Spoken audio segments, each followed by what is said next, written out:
علم نحو کے آغاز میں آپ کو بتاتا چلوں، سب سے پہلے چونکہ اس میں ہماری گفتگو وہ لفظ کے بارے میں ہونی ہے، پھر لفظوں کے مجموعہ کے بارے میں ہونی ہے، تو آپ سمجھیں لفظ کسے کہتے ہیں۔ لفظ عربی زبان کا لفظ ہے، انسان کے منہ سے حروف کی شکل میں جو آواز نکلتی ہے اس آواز کو لفظ کہتے ہیں۔ پھر لفظ کی دو قسمیں ہیں، ایک لفظ منہ سے نکلنے والا وہ ہوتا ہے جس کا کوئی معنی ہوتا ہے، جس کا کوئی مطلب ہوتا ہے، اور ایک لفظ وہ ہوتا ہے جس کا کوئی معنی اور مطلب نہیں ہوتا۔ ایسا لفظ جس کا کوئی معنی اور مطلب ہو اس کو عربی میں موضوع کہتے ہیں، لفظ موضوع، با معنی لفظ۔ جیسے میں نے بولا زید، جو ہی میں نے زید بولا تو آپ کے ذہن میں زید کی شکل و صورت آ گئی، اس کا معنی ہے، اس کی ایک ذات ہے۔ ایسے میں نے بولا کتاب، تو آپ کے شکل میں ایک معنی آیا کتاب کا۔ میں نے بولا کھانا، تو کھانے سے آپ کے ذہن میں کوئی معنی اور مطلب آیا ہے۔ تو جس لفظ کا کوئی معنی ہو، جو بامعنی لفظ ہے، اس کو لفظ موضوع کہتے ہیں۔ اور ایک بے معنی لفظ ہوتا ہے جس کا کوئی معنی اور مطلب نہیں ہوتا، اسے عربی میں لفظ مہمل کہتے ہیں کہ اس کا کوئی معنی اور مطلب نہیں۔ جیسے زید تو ہے کہ ایک شخص کا نام ہے، لیکن اسی کو آپ الٹ کر دیں دیز ہے، زید دیز، تو زید تو بامعنی ہے، دیز کا کیا مطلب ہے، کوئی مطلب نہیں۔ جیسے ہمارے ہاں اردو میں اس کے لیے عموماً ہم لفظ بولتے ہیں، یار کھانا وانا لے آؤ، تو کھانا تو لفظ ہے بامعنی، وانا کیا ہے، یہ مہمل لفظ ہے۔ ہم کہتے ہیں کیا گھر میں روٹی شوٹی ہے، تو روٹی یہ بامعنی لفظ ہے جسے لفظ موضوع کہتے ہیں، اور شوٹی یہ بے معنی لفظ ہے، اسے مہمل کہتے ہیں۔ ہماری ساری گفتگو علم نحو میں لفظ موضوع کے ساتھ ہوگی، کیونکہ قرآن و سنت میں اور دین کی کتابوں میں کوئی لفظ مہمل نہیں ہے۔ لفظ موضوع کی پھر آگے دو قسمیں ہیں، ایک مفرد، نمبر دو مرکب۔ مفرد ایک لفظ کو کہتے ہیں جس کا ایک معنی ہو، جیسے قلم، قلم، قلم کو کہتے ہیں، کتاب، یعنی ہر اکیلا لفظ جس کا ایک معنی ہو اسے عربی میں مفرد کہتے ہیں۔ ایک سے زیادہ لفظ، چاہے وہ دو ہوں یا دو سے زیادہ ہوں، انہیں عربی میں مرکب کہتے ہیں، کیونکہ مرکب کا معنی ہے ملائے ہوئے، جوڑے ہوئے۔ تو ایک لفظ نہیں، لفظوں کا مجموعہ، چاہے وہ دو ہوں یا دو سے زیادہ ہوں۔ جیسے دو کی مثال کتاب اللہ، اس میں ایک لفظ کتاب ہے، دوسرا لفظ اللہ ہے، یہ دو لفظوں کا مجموعہ ہے، اسے مرکب کہتے ہیں۔ ترجمہ اللہ کی کتاب۔ یا دو سے زیادہ لفظ ہوں، اس کی بھی ایک مثال دیکھ لیں، انا طالب العلم، انا میں، طالب العلم میں طالب علم ہوں۔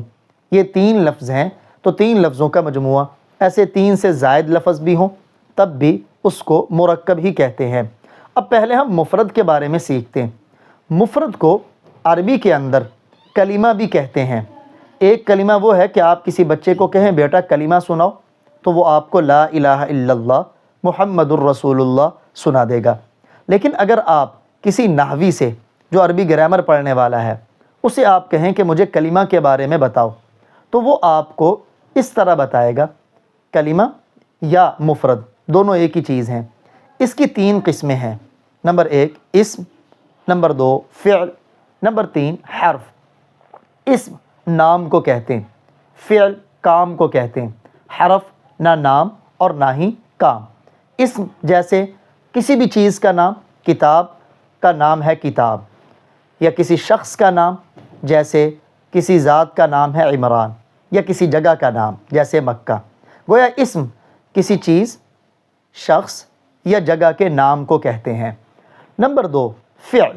فعل کام کو کہتے ہیں جس میں کسی کام کا ہونا یا نہ ہونا پایا جائے۔ ہونا جیسے نصارہ، مدد کی اس ایک مرد نے، اس میں کام کا ہونا پایا گیا۔ یا آپ کہہ دیں نام زید، زید سویا، تو سونا کام کا ہونا پایا گیا۔ آپ کہیں ما نام، وہ نہیں سویا، تو اس میں کام کا نہ ہونا پایا گیا۔ یا فعل میں کام کا کرنا یا نہ کرنا پتہ چلتا ہے، جیسے نصارہ مدد کی اس ایک نے، تو مدد کرنا۔ ما نصارہ نہیں مدد کی اس ایک نے، تو یہ کام کا نہ کرنا۔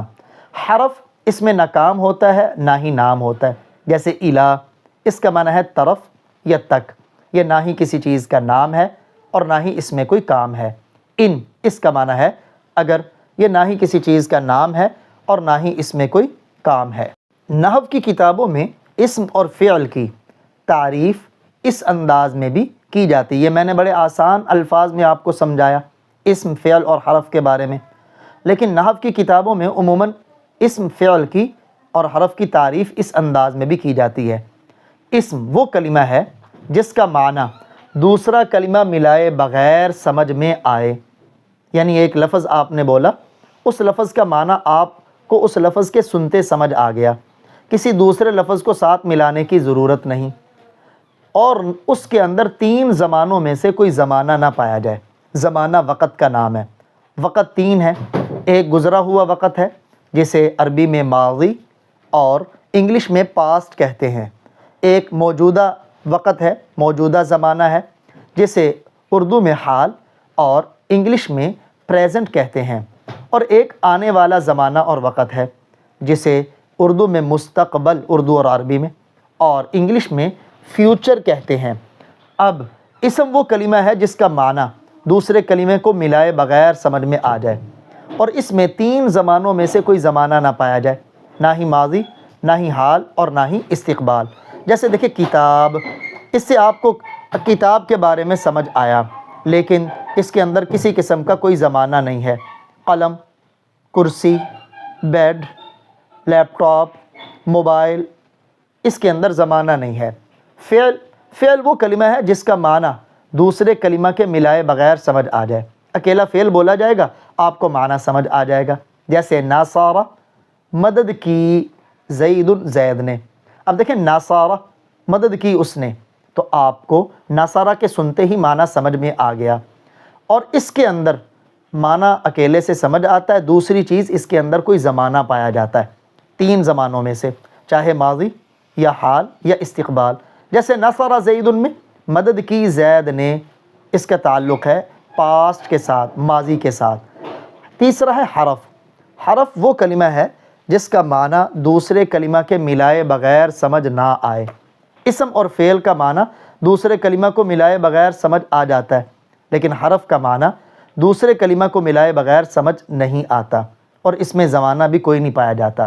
جیسے ان، اگر میں آپ کے سامنے ان بولتا رہوں تو آپ کو کچھ بھی سمجھ نہیں آئے گا جب تک کہ میں اس کے ساتھ کوئی اور لفظ نہ ملاؤں کہ اگر تم میرے پاس بیٹھو گے تو میں تمہارا اکرام کروں گا۔ اب دوسرے الفاظ ملے تو پھر معنی سمجھ میں آیا۔ ایسے ہی من کا معنی ہے سے۔ میں آپ کے سامنے سے بولتا رہوں تو آپ کو اس سے کچھ بھی سمجھ نہیں آئے گا۔